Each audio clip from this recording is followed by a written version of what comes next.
The nurse who turned her orphanage into a baby factory, until she kidnapped the wrong girl. Story by Bonietta. Orphanage, a place we think is safe. A place for children who have no parents. But what if behind those gates is a smiling face hiding the darkest secret? This is not just a story, it's a warning. Because in this world, evil does not always come with a scary mask. Sometimes it wears a nurse's uniform and calls itself Auntie. Watch closely, because what you are about to hear could save a child's life. And remember, not every home for orphans is truly a home.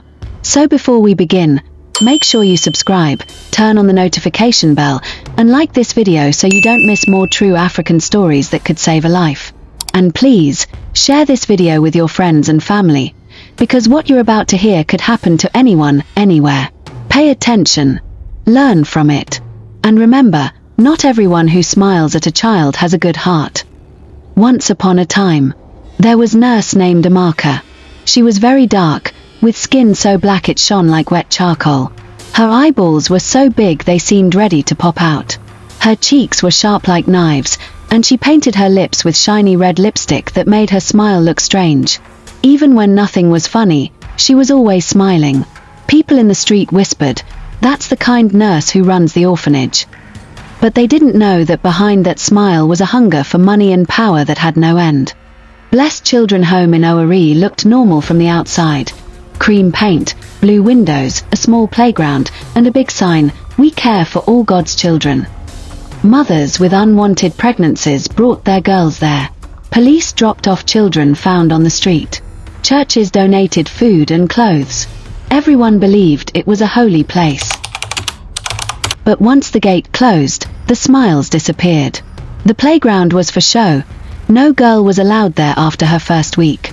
At night, heavy footsteps echoed in the corridor. That was when the men came. Sunday with the crooked leg walked slowly but carried a stick.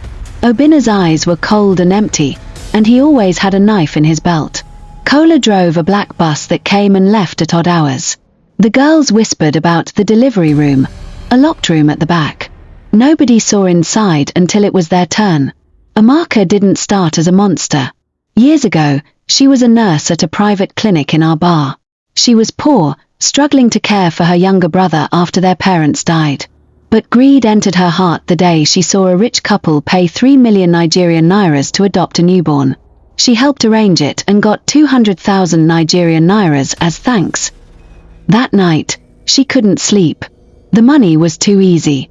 Months later, she resigned and rented a two